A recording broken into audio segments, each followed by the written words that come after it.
nhóm khơi phong với đi héo cứ nhôm vậy tới cứ nhôm ăn vậy ở bàn mong này ở cái gì phong mới cứ vậy bị hưởng he mà đây không mấy ở ai được nhà bà pôn nướng phở ở đây bưng ở đây ở thì chui xa xa cả ai miền khao không bỏ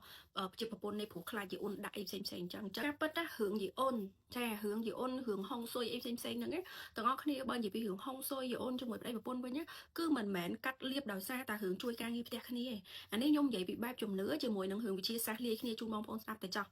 bao nhiêu bị hướng theo còn ta từ xa cả không mà đa viên cả tôi cả thông ấy đôi thật kia chân tề chắc mà sân trên vậy theo chỉ đây ở thử ca từ papo đôi theo thử ca từ can chà cả không rồi có khao không bao bốn việt vội ác liếp nhôm cái theo vị trí hướng mỗi đài vì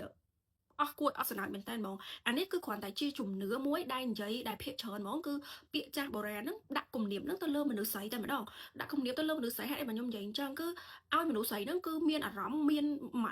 យដុំកូនចិត្តមួយដែកមួយដែលតម្លាក់ចងនៅក្នុងបេះដូងថាខ្ញុំជាស្រីខ្ញុំត្រូវតែបំរើចាខ្ញុំត្រូវតែបំរើប្តីមិនថាខ្ញុំជាមនុស្សស្រីនឹងខ្ញុំរលុយខ្ញុំចេញរលុយចិញ្ចឹមគ្រួសារលះបង់ដើម្បីគ្រួសារមិនតែនៅតែមានអាកូនចិត្តមួយនោះគឺត្រូវចងចិត្តមនុស្សស្រីដែលជាស្ត្រីខ្មែរយើងគឺត្រូវតែបំរើប្តីហ្មងហើយជាក់ស្ដែងទៀតសោតមនុស្សស្រីយើងភាគច្រើនហ្មងខ្ញុំនិយាយបានថាសឹងតែ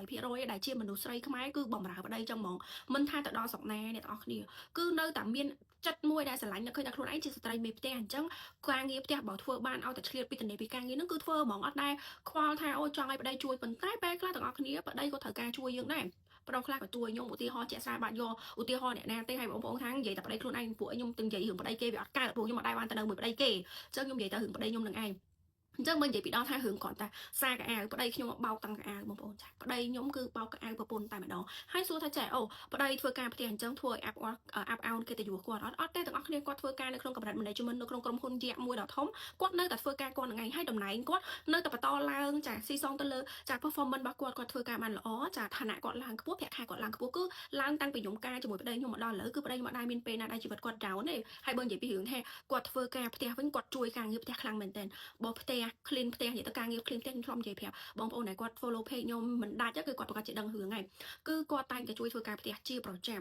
កែអែខ្ញុំមិនដែរបោកតែខ្ញុំក៏មករមែនតែមិនថាមិនដែរលើទាំងអស់គ្នាមួយឆ្នាំពីរឆ្នាំខ្ញុំបោក4 5ដងហ្នឹងគឺ maximum ហើយខ្ញុំបត់កែអែពេលខ្លះខ្ញុំបត់ពេលខ្លះគាត់បត់តែបើរឿងបោកវិញគឺទាំងអស់ប្តីខ្ញុំគឺបោកទាំងអស់កែអែកូនកែអែប្រពន្ធកែអែអីនិយាយទៅសឹងថាកែអែម៉ាក់ក្មេងកែអែម៉ាក់ខ្ញុំក៏គាត់បោកដែរឲ្យតែនៅក្នុងកន្ត្រកហ្នឹងគាត់ថាម៉ាក់ខ្ញុំគាត់ជាស្ត្រីថាគាត់ខ្មែរអញ្ចឹងទាំងអស់គ្នាគាត់តែងតែថាអត់ចង់ឲ្យកូនប្រសាបោកកៅអៅគាត់ទេរៀបអញ្ចឹ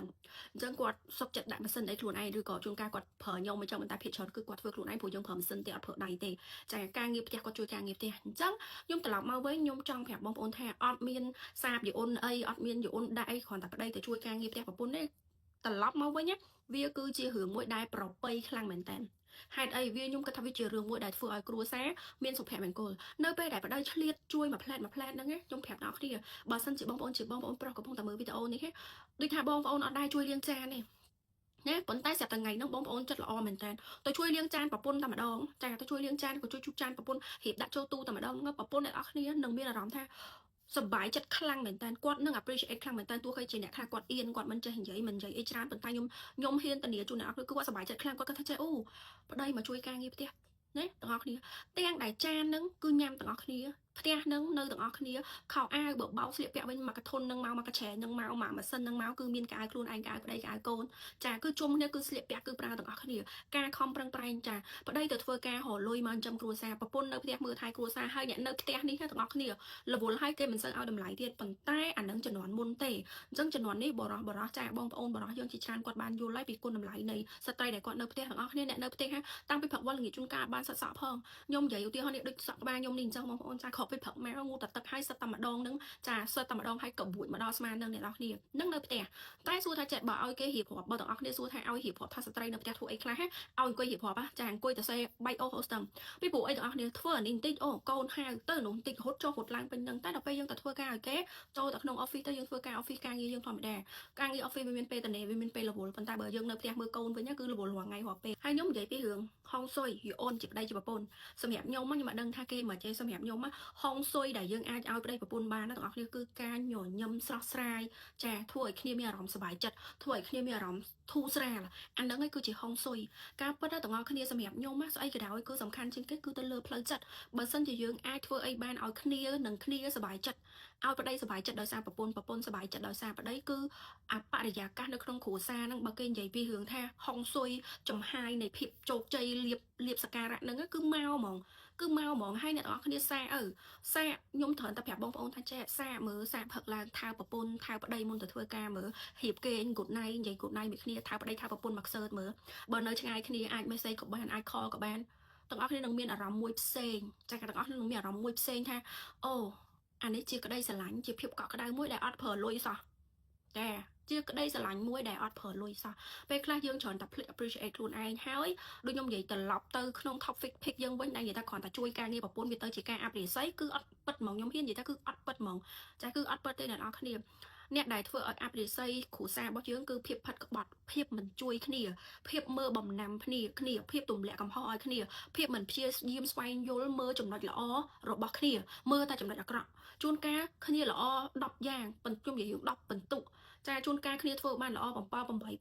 7ហើយនៅតែមើលមិនឃើញទេ6 7នឹងមើលឃើញតែ2 3 4ដែលអត់ល្អហ្នឹងអញ្ចឹងយើងត្រឡប់មកវិញមិនថាយើងជាប្រុសមិនថាយើងជាស្រីយើងត្រូវថ្លឹងថ្លែងបើយើងសម្រាប់ចិត្តថាយើងជាប្តីជាប្រពន្ធមួយគ្នាហើយយើងរួមរស់ជាមួយគ្នាហើយកសាងគ្រួសារជាមួយគ្នាហើយគឺយើងគួរតែចាព្យាយាមសម្លឹងមើលថាគាត់កន្លែងហ្នឹងគាត់អត់ល្អទេប៉ុន្តែកន្លែងនេះគាត់ល្អ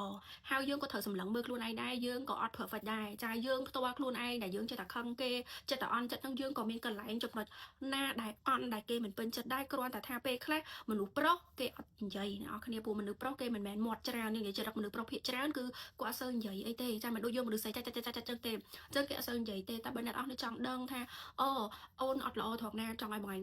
ងចង់ឲ្យអូនកែអីចឹងសួរគេឲ្យកុំគេនិយាយឲ្យខឹងគេទេព្រោះខ្ញុំ experience ផ្ទាល់ហ្មងខ្ញុំប្រាប់មិត្តភក្តិខ្ញុំឬក៏អ្នកដែលខ្ញុំស្គាល់ខ្លះខ្ញុំថាសួរគេទៅបើសិនជាយើងអាចថ្លឹងថ្លែងបានដោយសារបញ្ហានឹងចេះឆ្លោះគ្នាអញ្ចឹងយើងសួរគ្នាទៅថាយើងមានកន្លែងណាដែលចង់ឲ្យប្តីកែដល់តែពេលប្តីគ្នានិយាយប្រាប់ខឹងប្តីចាគាត់គ្នានិយាយចាប់ខ្ញុំខ្ញុំអត់ល្អឡើយហ្នឹងឯងអញ្ចឹងខ្ញុំអត់ល្អឡើយហ្នឹងខ្ញុំនិយាយអញ្ចឹងអត់មានអ្នកណាមួយ perfect ទេអត់មានគ្រួសារ family ណាមួយ perfect ប្តីល្អគ្រប់10ប្រពន្ធល្អគ្រប់10គឺអត់មានទេប៉ុន្តែមានគ្រួសារដែលគេព្យាយាមយល់ពីគ្នាថាបើប្តី9ហើយខ្វះមួយខ្ញុំថែមទៅចាហើយបើខ្ញុំ8ប្តីមាន2ថែមទៀតមកប្រគ្រប់មកអាហ្នឹងមានតែគ្រួសារបែបហ្នឹងហើយខ្ញុំផ្ដាំទៀតចំពោះប្តីនិងប្រពន្ធព្យាយាមកុំឲ្យខ្ញុំយល់ថាឪពុកម្ដាយបងប្អូនគឺស្រឡាញ់គ្នាហើយប៉ុន្តែព្យាយាមកុំយកសម្ដីរបស់ម្ដាយឪពុកឬក៏បងប្អូនយកមកបំផ្លាញគ្រួសារអ្នកទាំងអស់គ្នាផ្ទាល់ខ្លួនខ្ញុំហេតុអីបើខ្ញុំនិយាយអញ្ចឹងគេអត់នៅមួយយើងទេ